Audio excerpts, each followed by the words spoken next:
corn is as high as an elephant's eye, and it looks like it's climbing clear up to the sky. Oh, what a beautiful Harlan. Oh, what a beautiful day. I've got a beautiful feeling. Everything's going my way.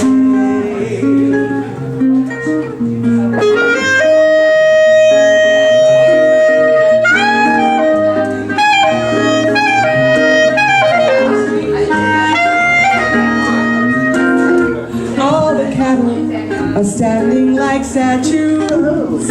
All the cattle are standing like statues. They don't turn their heads as they see me ride by, but a little brown maverick is winking her eye. Oh, what a beautiful morning. Oh, what a beautiful day. I've got a beautiful feeling. Everything's going my way.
The earth are like music.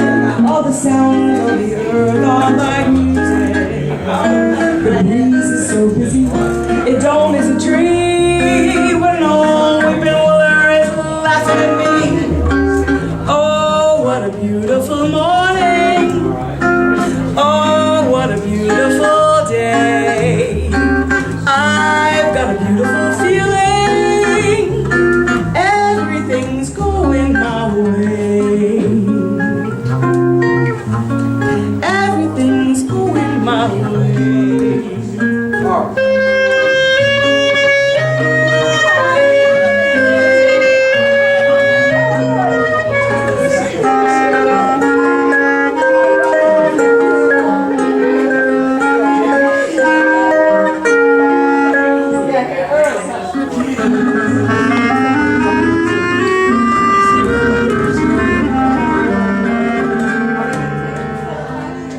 Let's have a hand for Bright Moments Jazz Duo. They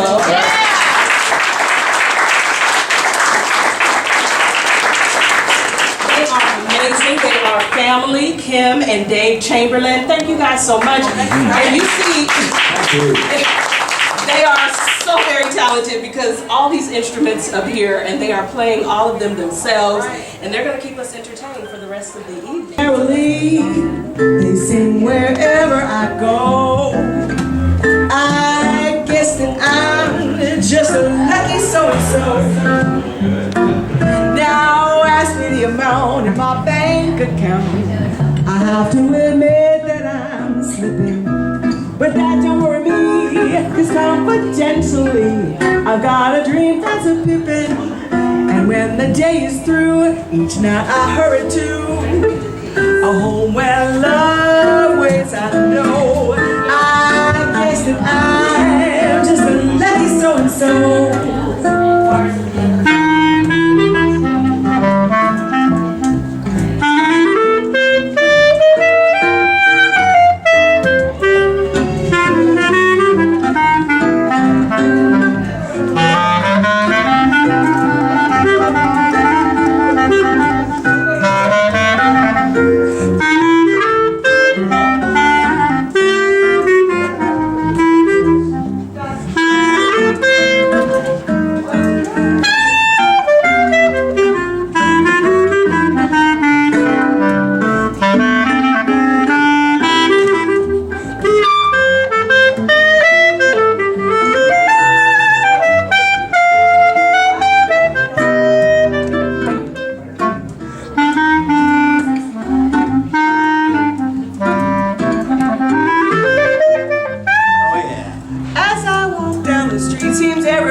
Friendly hello.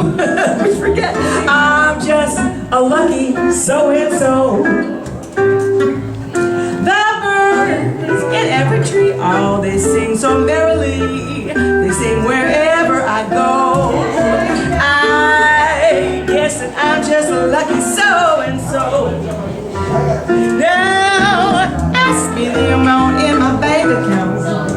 I have to admit that I'm a sinner, but that don't hurt me, cause confidentially I've got a dream that's a pimpin', and when the day is through, and I hurry to home and love waits. I know, I guess that I'm just lucky. I guess that I'm just lucky. Guess that I'm just lucky so-and-so.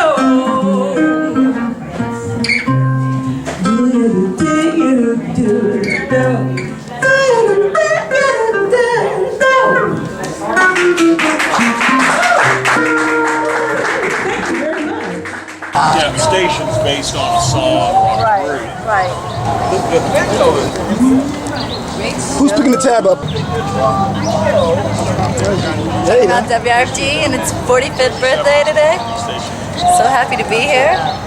All these amazing people and all the amazing music they've turned me on to over the years. Oh, I'm Katia Cool. I host Muse Day Mashup Mixer on Night Watch on Muse Day mornings, 0 to 300 hours. Who's playing the music if you're eating, Dave and Kim? Right. Yo. Diana from Rockers International and Sunday Night Fire. I got Yes, AKA Zydeco Joe. Joe, yeah, I heard you. And it's not that now. It's Louisiana. It's Louisiana Gumbo. Yeah, it has metamorphed. Yes, yes. How long have you been with the station? Oh gosh, since 1992. Since the 1900s? Yes. Under Tom Davis.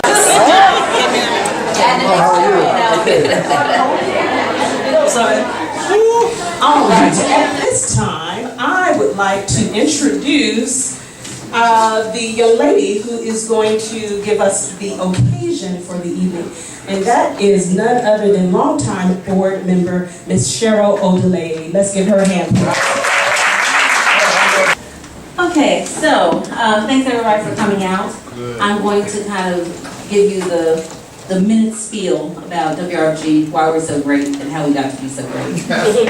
So in 2009, an article about WRFG ran in the Atlanta Journal-Constitution under the title, 89.3 WRFG FM is in financial trouble. I know you're surprised. The article began like this. Radio Free Georgia at 89.3 FM is like that old hippie cousin of yours. He's always living hand to mouth, constantly staying in a friend's basement. He loves to spout old left-wing ideology. He's not quite in touch with the American mainstream, but doesn't care. That's how it started. It goes on to describe our programming as quirky and our studio as a bit ratty. Believe it or not, this was an article supporting which just goes to show how even when we're seen as the scruffy little kid on the block, WRFG is also seen as a vital resource in the community. Thankfully, the article went on to say that our airshifters work for nothing but the love of what they do. That was a key observation, because that love, that passion, is what has kept WRFG on the scene, on the air, and on the case for 45 years. WRFG got its construction permit in 1972, and true to form, it would be a hand-to-mouth operation getting the station set up. Our first studio was in a building on Euclid Avenue, behind where the restaurant Elmire is now located.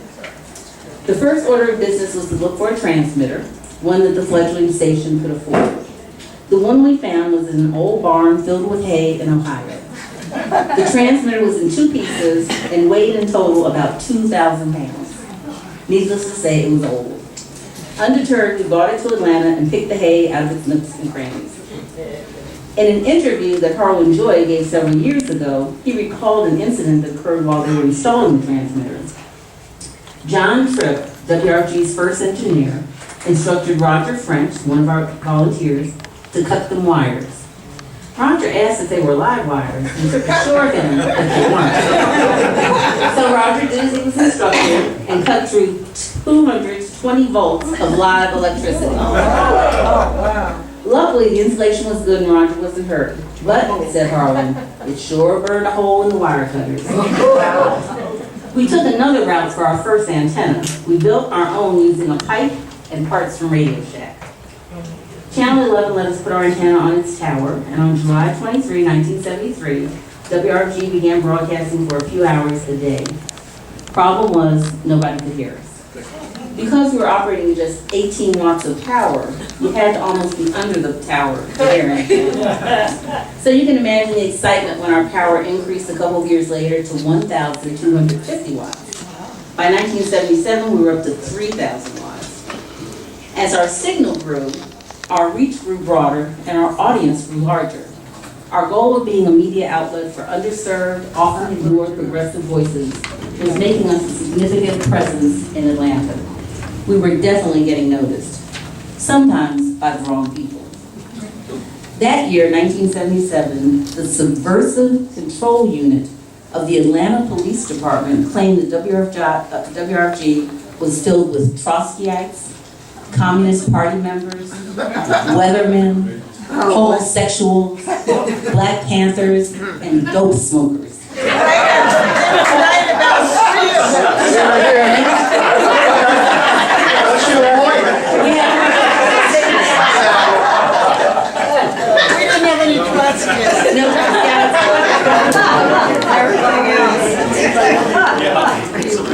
Under pressure from the police, Channel 11 kicked us off its tower.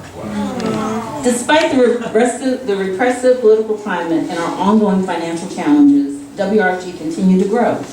In 1980, our power increased to 24,300 watts, and in 1982, we began 24-hour programming. We reached the pinnacle in 1992 when we were approved to broadcast at 100,000 watts, the strongest power level allowed. Amen. So yes, we're that quirky, no-frills radio station, and we occasionally have to crash on somebody's couch, but we're a powerful media outlet. Don't let looks fool you. Yeah.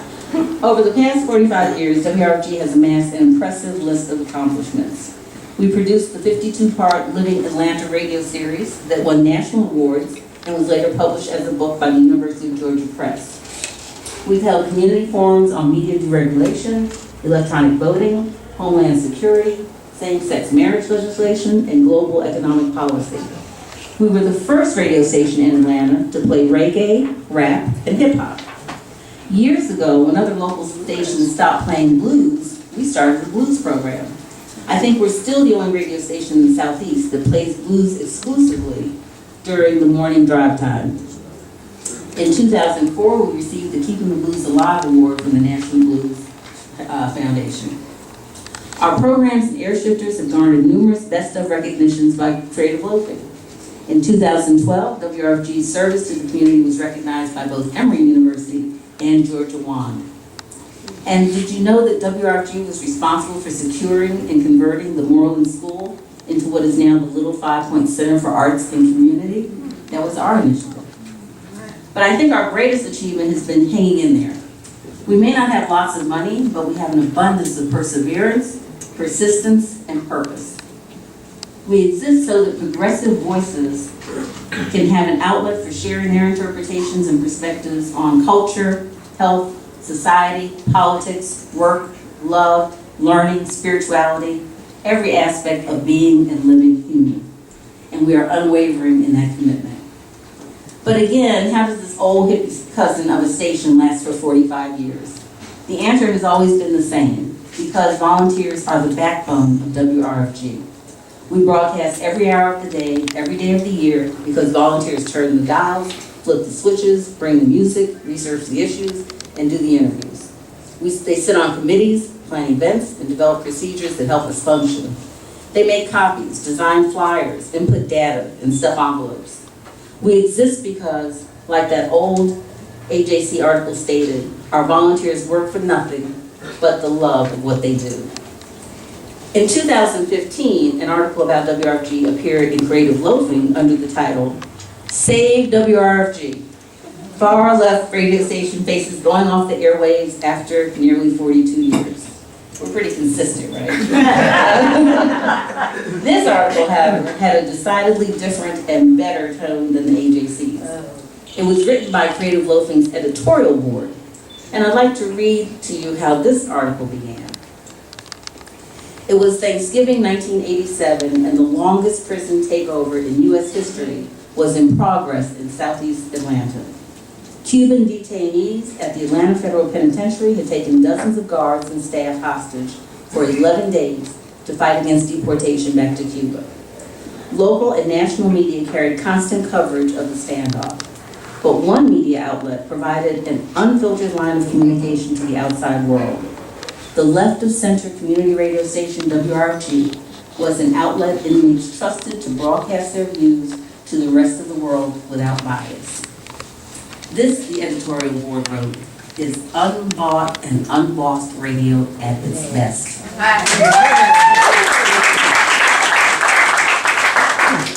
Toward the end of the article, they write, there aren't many stations left like WRFG in the entire nation, and its survival on the FM dial in an age of mass media consolidation is one of the primary reasons this city still has an alternative culture worth celebrating.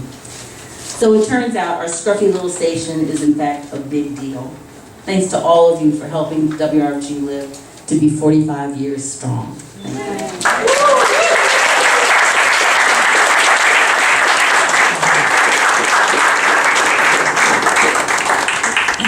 you. So at this time now, we want to bring up, yes, there she is, Ms. Heather Gray. She is a board member and host of Just Peace. Please, let's have a hand for Heather Gray.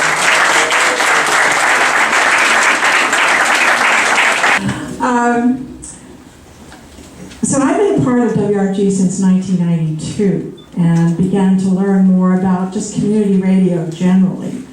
And it just so incredibly impressed me. So now WRFG was founded thanks to Harlan Joy and also Barbara Joy here tonight. They're going to come up here, I think, or make a few comments perhaps. So we have so much to thank them for. But Harlan he was living in New York for a while, and he was impressed with WBAI in New York. You all know WBAI, part of the Pacifica Radio Network. And he thought, wow, this is great. Because he had been an activist as well for basically all of his life. He has a fascinating history.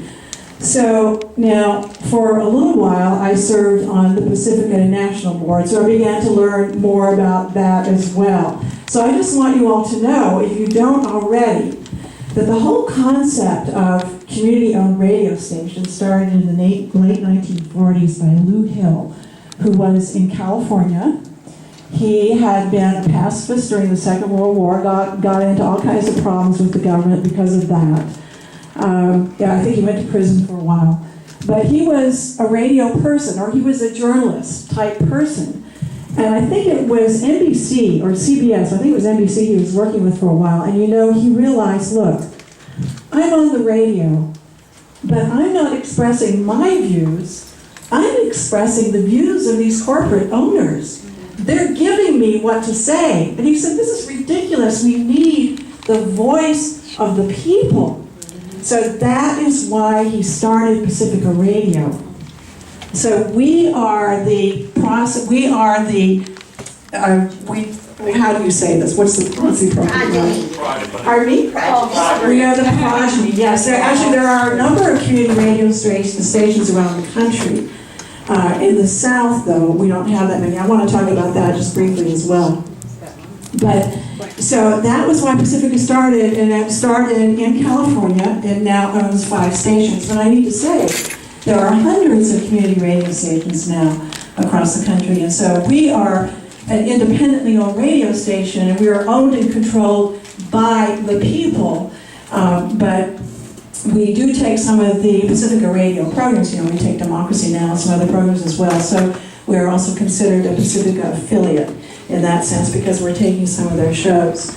So, as I was thinking about what I was going to say when I come up here today, I thought, well, this is an Atlanta event, right? And I know that many of you all know Reverend Timothy McDonald, right? Yeah. Who used to be the head of Conservative Black Clergy. And now has a church, First Iconium Baptist Church on Moreland Avenue. So I know Tim forever.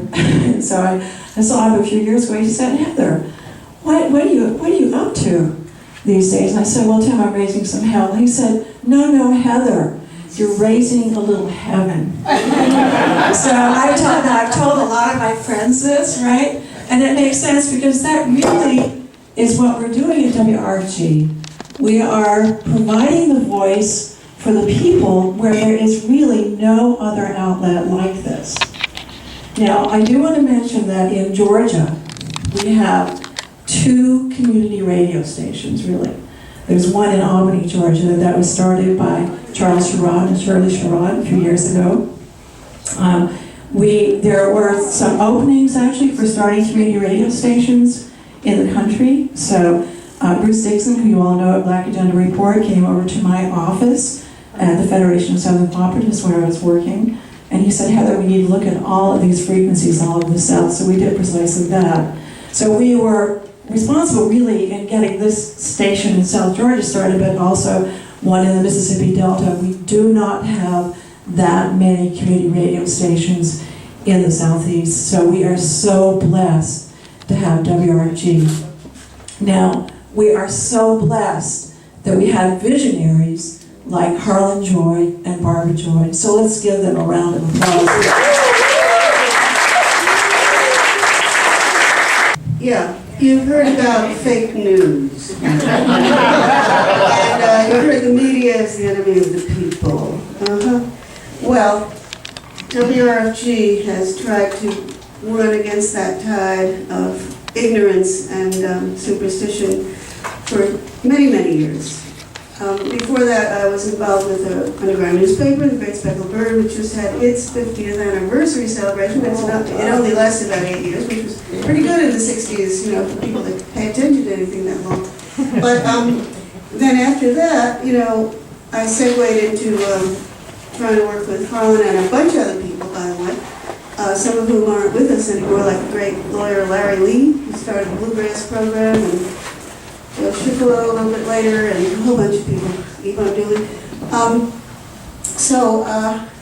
Media, getting the truth out from and to and among the people has always been very important to me.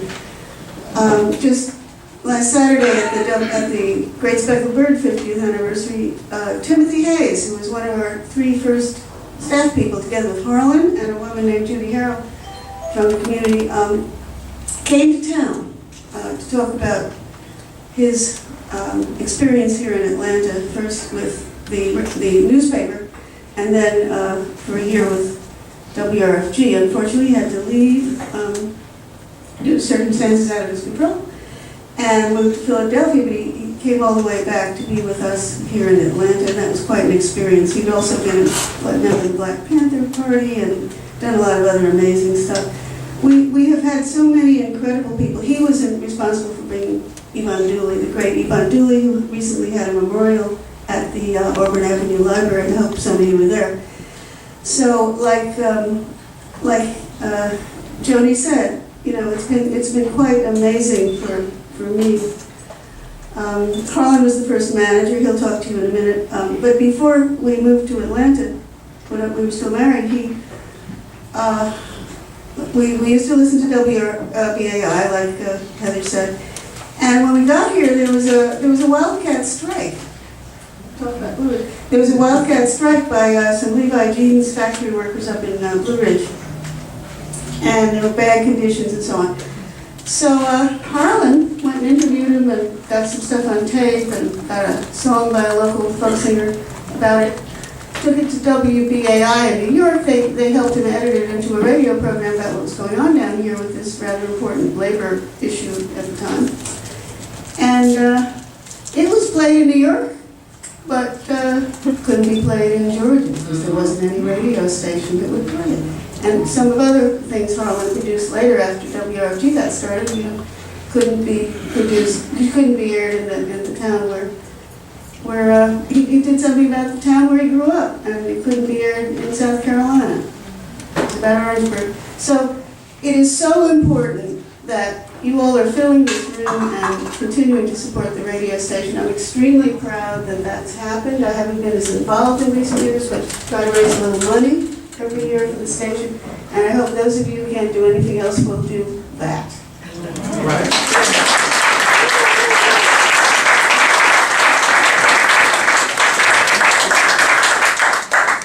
I didn't know I was going to speak today. I mean that. I normally do, but nobody said anything, so I think I don't understand. I said most of it to people. Oh, I'd like to make a personal announcement. There's some, this is not really, but there's some program guides from early days I've laid on paper out there. If you want to look through them, please don't take them. They're ready. But if you want to look through them, do. And then I have with me 2 CDs from the Living Atlanta programs, which I have a few copies, which I will willingly sell you for WRFG. And one is on black baseball, parts 1 and 2. When Atlanta black baseball wasn't known. You never heard anything about it. The black community knew about it. But I mean, it wasn't in the open. Now black baseball's all over the place. People know all about the history of black baseball. But we talked to so many folks to play. And the other one is about the Railroads. Railroads. No, I don't have any railroads. Oh, you don't have that one? I have the one on the 1917 Great Atlanta Fire and maids, domestic works. Not that they have intertwined, but it's too. So anyway, if you like those, $25 will get you one. So $50 will get you 2.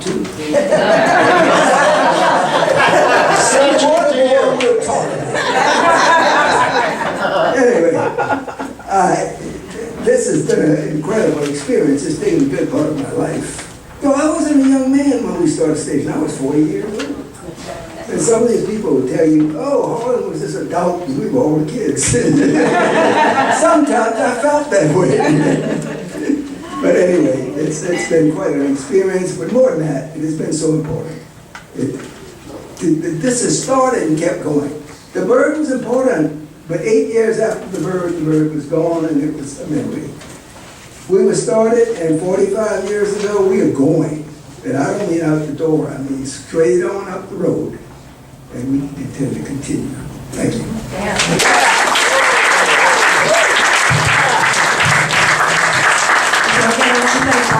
I do want to mention, we were talking about shows on WRFG, and there was one, we were talking about bluegrass and hip hop and so forth. But when I'm talking about WRFG, I also say the station represents the African diaspora completely, it seems to me. Every conceivable music, from Africa itself, from the Caribbean, I mean, you name it. It is such a blessing. So I'm also wanting to thank all of you all who are producers out there, and all of you all who are here who are listening. Thank you so much for your support all these many years. Thank you. At this time, I am happy to introduce Ms. Alice Lovelace. She is a former board member of WRFG, and she has a tribute. Let's give her a hand as she comes forward.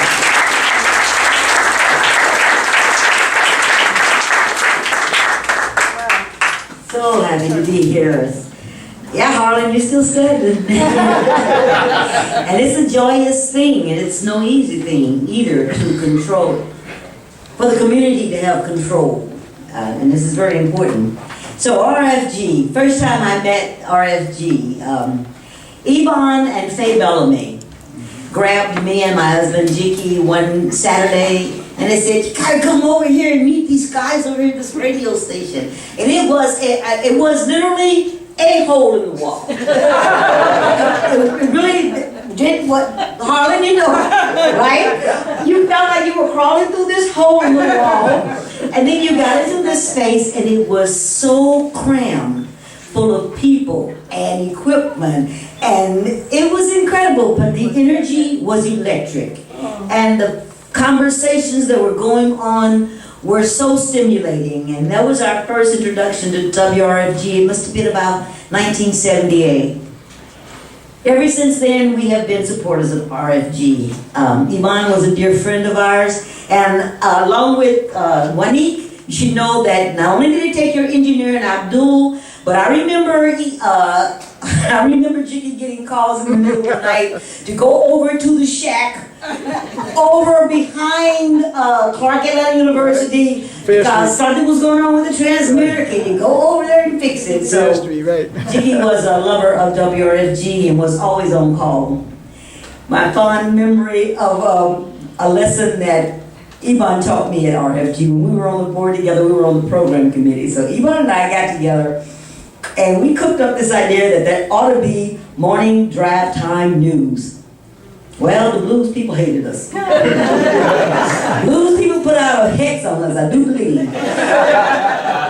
You know, and Yvonne and I, we just kept trying to rationalize why this made sense. People are getting in their cars in the morning and they're listening to Rush and Limbaugh and they're listening to all of these. They need to have a progressive voice in the morning. So I think ultimately we were able to get a compromise where they would try it.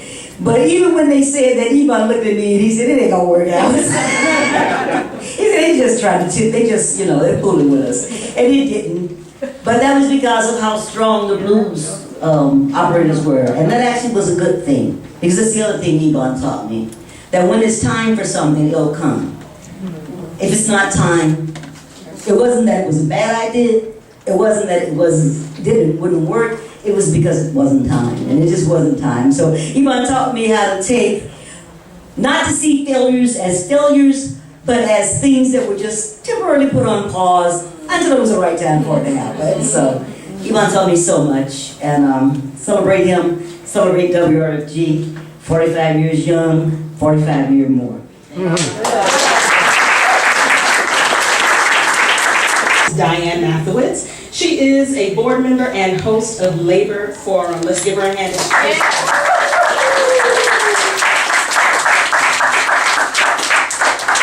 So when we first began planning the 45th birthday party event, we stressed that the theme would be celebrating the hundreds, even thousands of volunteers, past and present, who have contributed their time, energy, and creativity to WRFG, sustaining and advancing the station's mission.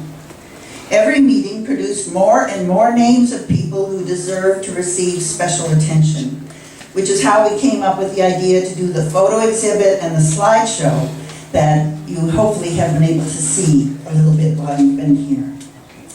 However, we are calling out with much love and respect WRFG's original host of the Labor Forum, Gary Washington, who for more than 2 decades introduced the station's listeners to union leaders and rank-and-file workers, both organized and those fighting for their rights in unorganized workplaces.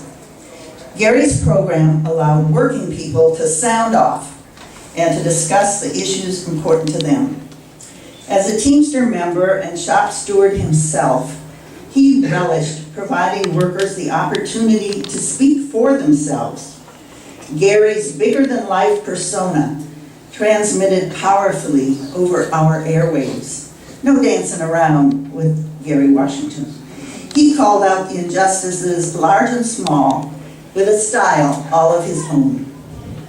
Gary's health has prevented him from being a regular presence on WRFG for several years now. But when he has been able, he has educated and, may I say, entertained our audience with the accounts of some amazing and incredibly important struggles he has been part of. Now I want to say we had really hoped to have him here today to receive a sampling of the love he has earned by his steadfast support of workers' rights everywhere and his upbeat and warm personality. So I know this is going to be hard because we're so crammed in here, but I wrote it down, so I'm going to say it. May I ask in his absence that you stand, applaud, and cheer for Gary Washington, the consummate example of a class-conscious worker.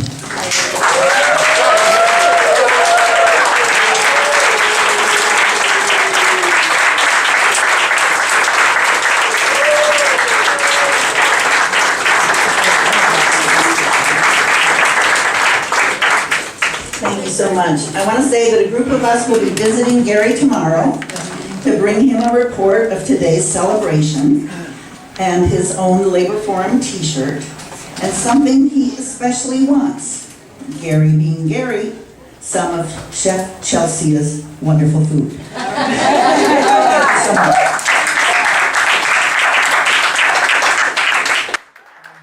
How y'all doing? Happy birthday, WRFG. Can we say happy birthday, WRFG? And they say that the board is the glue that holds it together. Crazy glue.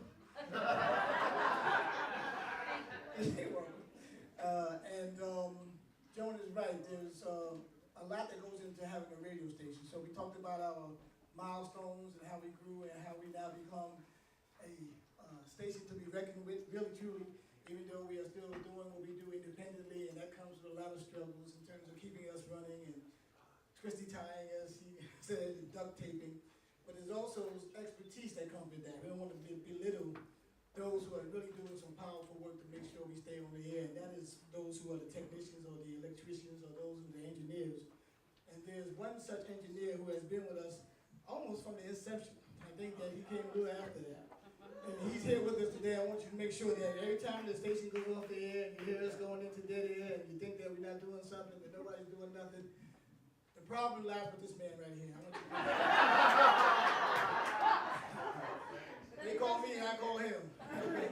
So I want you to give a round of applause. This is really, truly a long time waiting appreciation for this young man here who has been doing our engineering very proficiently. And that is Skip Marshall. Skip, come on.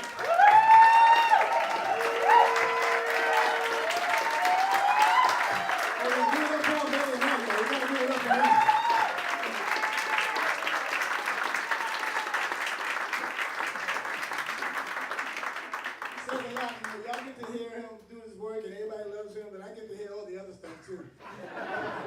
So I know why they pay me. It's like, you know, it's a battle fee, because when it comes to making sure we stay up, it's always, you know, I learned some new expletives, you know, being around Skip, you know, when it comes to our station and staying on the air. But he has been consistent, very reliable, and very much, you know, a very important part of what WRFG represents when we get on the air. So again, give it up for Skip Marshall, please. Okay, and then, that's on the other side. The outside engineering, you know, everything has to happen, the wires and the transmit and all that has to happen. Then there's a part of what happens inside, the continuity of radio, keeping things flowing, you know. Like I said, I've been around long enough, you know, to know all facets of these individuals that we're mentioning, you know, and it's really becoming familiar. That's what family means, and it breeds contempt, right? So being around these people who come and support WRFG and make sure that we stay on the air and really truly become the go-to person. Everybody, you know, goes to this particular individual for everything that may be needed, and he knows now how to get around it, but sometimes he just can't say no. He's got a bad case of can't say no-itis. Everybody knows that. But he has been a very, very helpful part of the station long before I even got here, and continues to be that. That is Abdul Manan. He's outside there. So give it up, man. You gotta give it up.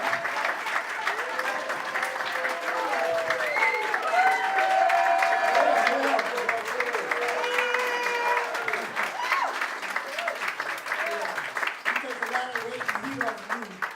And I have seen many doors tore off the handle and all kinds of things. That's an inside joke, you know. But Abdul truly has been very reliable. Very few have ever not seen him smile or not be in a good mood. But I get the chance to say I had the luxury. I saw him not smiling. I heard some things you never do and you never say. I am the witness to that, you know. And I think I'm special because of that, you know. Because everybody don't get that. Everybody else is all nice and do it, but I know better. Because when he has to endure sometimes, he has to get it off. And I say, okay, I'll be that event, because at the end of the day, it helps me. It supports me in maintaining what we have as the operations director. You got to give it up again. Abdul Manan.